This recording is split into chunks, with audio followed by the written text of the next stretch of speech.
Hey everyone, this is Greg with Spotted Tongue Woodworking, and yes, that's me, splitting wood for the new woodshed that I just built. I bet you're wondering why I'm splitting this wood. Well, turns out using free wood is a lot cheaper way to heat a house than paying for electricity or gas. The only problem is you need to keep the wood somewhere and you need to keep it dry, so there it is, the woodshed, and it all starts at Home Depot. Home Depot into the backyard. From the backyard, we have to unload it. You see another project in the van as well. I'm going to get that table refinished. And let's go. And look at that schmuck. Keeps his tools in the garage. Got to bring him to the backyard whenever he wants to work. When will he ever learn? The first step of this process is to build a base. I'll just be using pallets, screwing them together to create a little base that will be easily replaceable, repairable if anything goes wrong, and will provide plenty of ventilation underneath the wood pile. The star of this build will be my little hydraulic M12 impact driver, which packs quite a punch for its size. For the main structure of the shed, I'll be cutting 5 posts, 2 5-foot posts in the front and 3 4-foot posts in the back, and we'll be setting them on the concrete deck bases that you can buy from Home Depot. The 4x4 fits perfectly in there. After I set those posts, I'll be building out the roof frame. With the idea of keeping this build as quick and simple as possible, I have my posts set. I'll be building the rough framework of the roof, and before I frame out the interior part of the roof, making it too heavy for me to lift, I will be taking this rough outline of the framework and will be setting it on the posts before I go any further.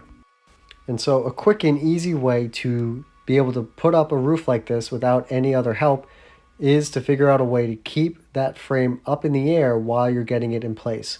And what I did is I set screws right below where I wanted the framework to be on each of the posts.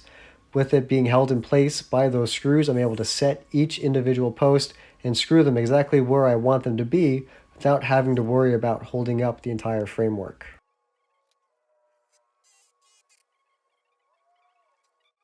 Now that the rough framework of the shed has been put together, I'll start adding my little cross pieces and cross members to support the actual roof itself.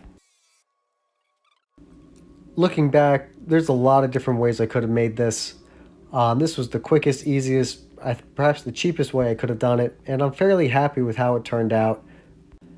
If I were to do it again, I'd probably invest in a 2x6 or a 2x8 to go across the front like that.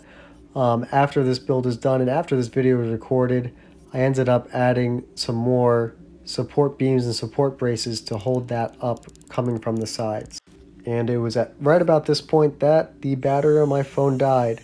So here we are the next day, just finishing up putting in my cross braces for the support.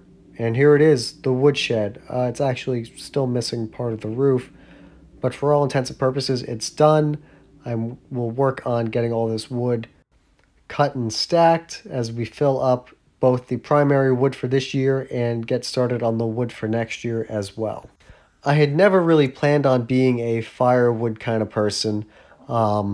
The phrase chop wood, carry water is used in the endurance sports world to characterize somebody who works really hard, but it's different when you actually become a chop wood, carry water kind of person. Thanks for taking the time to watch. Hope you learned something, and we'll catch you on the next one.